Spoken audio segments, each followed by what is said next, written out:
Just begin by asking you, you're in Delhi, are you seeking legal recourse in your father's case? Is that the reason why you're here?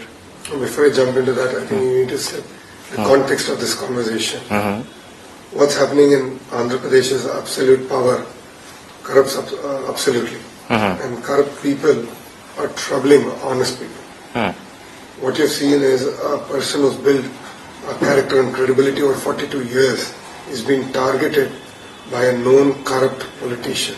And Mr. Naidu is being sent to judicial remand with no mistake of his.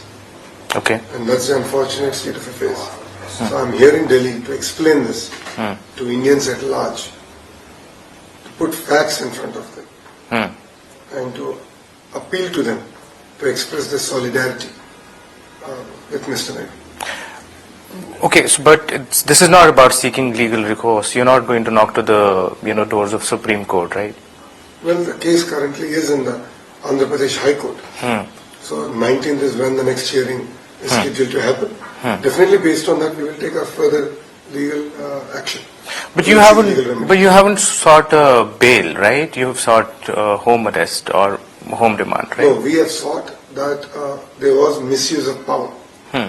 Under Prevention of Corruption Act, under 2018 amendment, 17A clearly states that when a chief minister or a former chief minister is arrested, the authority that placed him there, prior approval must be sought.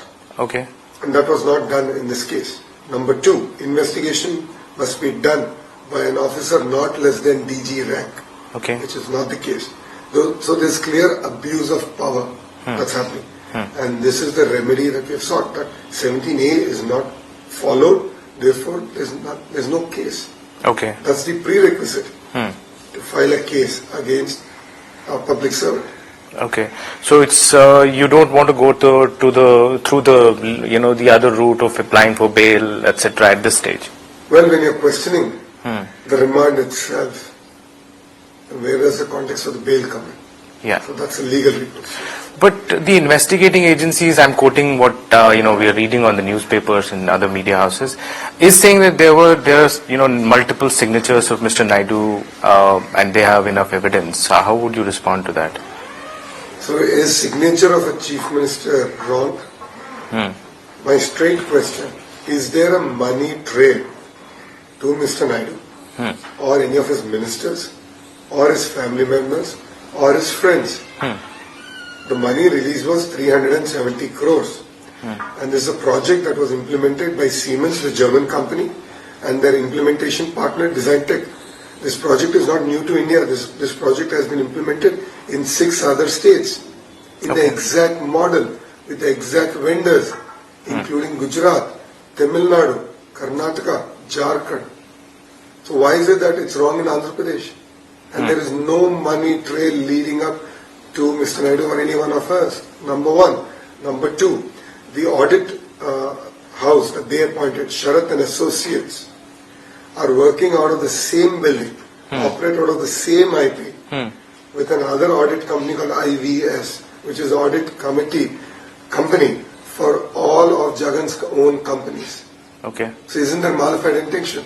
Number three, officers who actually signed on the agreements, officers who have released the money. So Prem Chandra Reddy is one who signed, Ajay Kalam Reddy is the one who released the money. Both of them are not in the FIR. Why? Ajay Kalam Reddy continued, he is retired, but is an advisor to this government, holds cabinet rank in Jagan's administration. Why is he not in the FIR? I have a document with me which clearly stipulates that a group of IAS officers was sent to Gujarat to evaluate the project and give their recommendation. In that recommendation, they clearly stated that we should release money immediately to retain the German company Siemens' interest in this project. That's called concrete evidence. And I have all those, I have that facts in front of me and I'm willing to put it out. So are you trying to tell us that there was no scam at all, or are you contesting that your father is not involved? Categorically, I'm saying that there is no scam. The CID has been investigating this case for the last 2 years. They roped in ED to investigate the case. Everyone is out on bail. All the accounts are operational. and the modus operandi, which is Siemens, Design Tech and the state government 90-10 model, has been happening in other states also. Why is it a scam in Andhra then? Please explain this to me. And I have all the MOUs that Siemens and Design Tech have entered with in other states. I have all those documents. Okay. It's very clear that they wanted to target Mr. Naidu, and they've come up with some trumped up charges. Let me just come to that point. As you say that they wanted to target him. How has it been for you? We saw you were outside for many hours. You were not allowed to meet him. Tell us this experience. I mean, it's not just about I've been out for a few hours. I mean, you need to understand. Let's go back to 2019. I said absolute power corrupts absolutely. Jagan had an amazing mandate. He won 151 MLAs or 175. That's a clear mandate to do good. And the first decision he takes is to destroy a public building on a pretext that it's illegal. It's not proven under a pretext. Since then, he's been targeting our leaders. He's been targeting the private sector, including cancelling power purchase agreements, driving out company, which is the highest taxpayer in Andhra Pradesh. Offending officials from Kia. So they've done everything to sort of drive out development from Andhra Pradesh. And close to 1,000 of our leaders are currently in various jails on false cases. I must stand for him. 2019, before 2019, I did not have even one case. I've never seen a police station. Today I have 22 false cases against me. They have put an attempt to murder case against me. SC/ST Atrocities Act against me. What more evidence do you need? This is nothing but vindictive politics. Mr. Naidu has built a squeaky clean image over the last 42 years. I mean, look what's being done to him. What would be the reason why target him? Is there... Because he's the single largest threat to this tyrant government and to Jagan. He's the single largest threat. And Mr. Naidu has been in the field. I have been in the field. Amazing response. People are coming in huge numbers. And when Mr. Naidu was in middle of his yatra, they arrested him. Okay. I just want to go back to your point that you made that you were a Stanford graduate. You've jumped into the politics. We keep hearing about your Padyatra and all. With this incident, does this, in a sense, make you even more stronger as a person, as a politician? It definitely makes you stronger, but the way it was done, I've known Mr. Naidu very well. And the reason I'm in politics is because of him. I believe in his vision. I believe in his ideology. Just to see such a person who has done so much work for his people, his state and the nation, being sent to prison on false and trumped up charges really did hurt me. It made my blood boil. And definitely this becomes a factor for other youngsters to enter politics. When I was the minister, my average speed of clearing files was 55 minutes. Mr. Naidu would have a competition again. As a minister, you should not waste time. You should never sit on a file. You should say, ensure files were clear. So now if the legal system or if CID comes and says, because you are inefficient, because you are fast, you have done something wrong. Where are they going? Mr. Naidu is known for efficiency. How can you criticize him for doing this project at such breakneck speeds? 213,000 people have been trained, 80,000 of which have been placed, in a job. Today he is sent to judicial remand on some trumped up charges. It does hurt. Okay. Let me come to slightly towards the political spectrum as it exists right now. So you've tied up with Mr. Jagan Kalyan. Is there an alliance that we will see in the upcoming polls?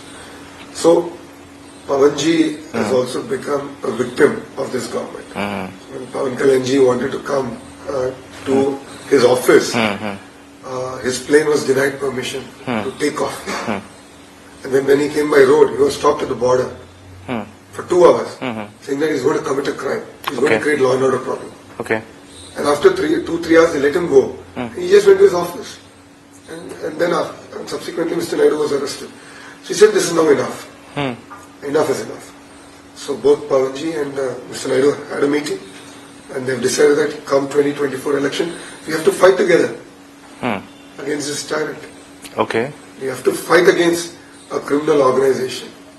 So headed by a criminal. would it be both the Lok Sabha election as well? Yes, in Andhra, both state and parliament elections happen at the same time. Okay. Together, we're going to fight both. This is an interesting equation because his party is part of the NDA. So would you also be part of the NDA? Well, that's for BJP to decide. But Telugu Desam Party and Jansen have decided to fight together come 2024 elections. But you have no problem to be a part of India as long as, they're okay with it. Well, that's a decision that Mr. Naidu will take. Okay. And also about the Telangana polls, because those are imminent. How would your party fight it there? Well, last time we had 2 MLAs that won. Subsequently, they've been poached by the BRS party. We will continue to fight. We have a strong unit there. We will contest elections in Telangana also. Would there be an alliance there as well? With the either of the blocks, NDA or India Alliance? No, nothing on the cards. Nothing on the cards. TDP will fight it out.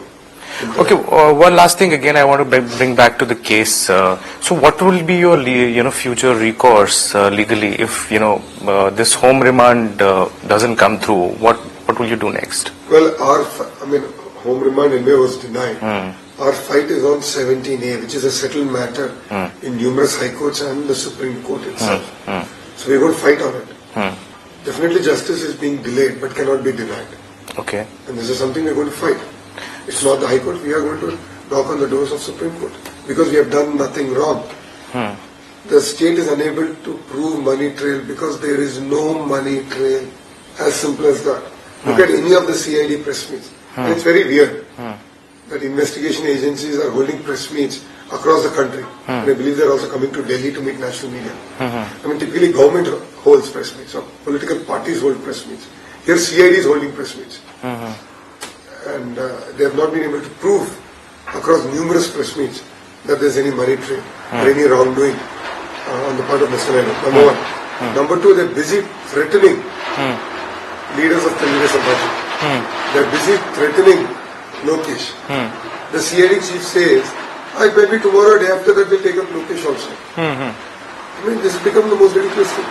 This is how a criminal organization runs. This is how mafia runs. And that's exactly what's happening in the state of Andhra Pradesh. All right. Thank you so much for speaking to us. Thank you for having me. Thank you.